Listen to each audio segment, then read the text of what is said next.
नमस्कार। आज की इस खास चर्चा में सबका स्वागत है। 9 सितंबर को हमने देखा सेंसेक्स और निफ्टी दोनों नई ऊंचाइयों पर थे।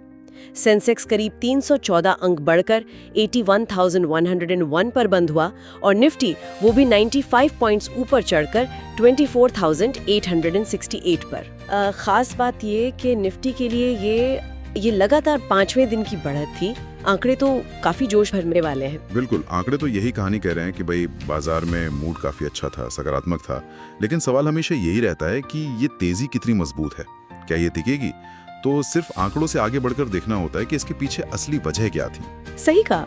तो वो कौन से फैक्टर्स थे जो बाजार को इतना ऊपर ले गए? हमारे स्रोत कुछ खास वजहों की तरफ इशारा कर रहे हैं। सबसे पहले आईटी शेयरों में जबरदस्त खरीदारी हुई, खासकर इन्फोसिस। अच्छा। हाँ, इन्फोसिस के शेयर करीब 4-5% उछल गए। और उसकी कोई खास वजह, मतलब अचानक इतना क्यों?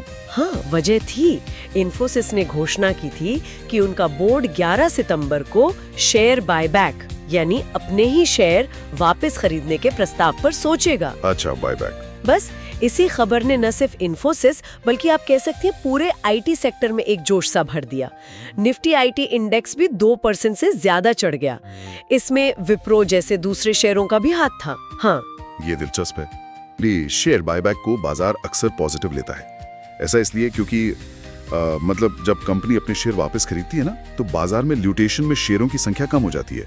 इससे हर शेयर पर होने वाली कमाई, जिसे ईपीएस कहते हैं, वो बेहतर हो सकती है। और साथ ही ये एक संकेत भी माना जाता है कि कंपनी के मैनेजमेंट को लगता है कि शेयर की कीमत अभी कम है, अंडरवैल्यूड है, और उन्हें अपनी कंपनी के भविष्य पर भरोसा है। तो ये सिर्फ एक कंपनी की खबर नहीं रही, ये पूरे सेक्टर के लिए एक सेंटिमेंट बूस्टर बन गई। समझ गई। अच्छा, दूसरा बड़ा कारण जिसकी काफी चर्चा थी वो था अमेरिका में ब्याज दरें घटने की उम्मीद। हाँ, यूएस फेड रेट कट की उम्मीद है। बिल्कुल। अमेरिका से रोजगार के कुछ आंकड़े आए थे, वो नॉन फार्म पेरोल वाले, जो थोड़े कमजोर थे। हाँ। तो उससे बाजारी अंदाजा लगाने लगा कि शायद अमेरिकी फेडरल रिजर्व, उनका सेंट्रल बैंक, जल्द ही ब्याज दरें घटा सकता है।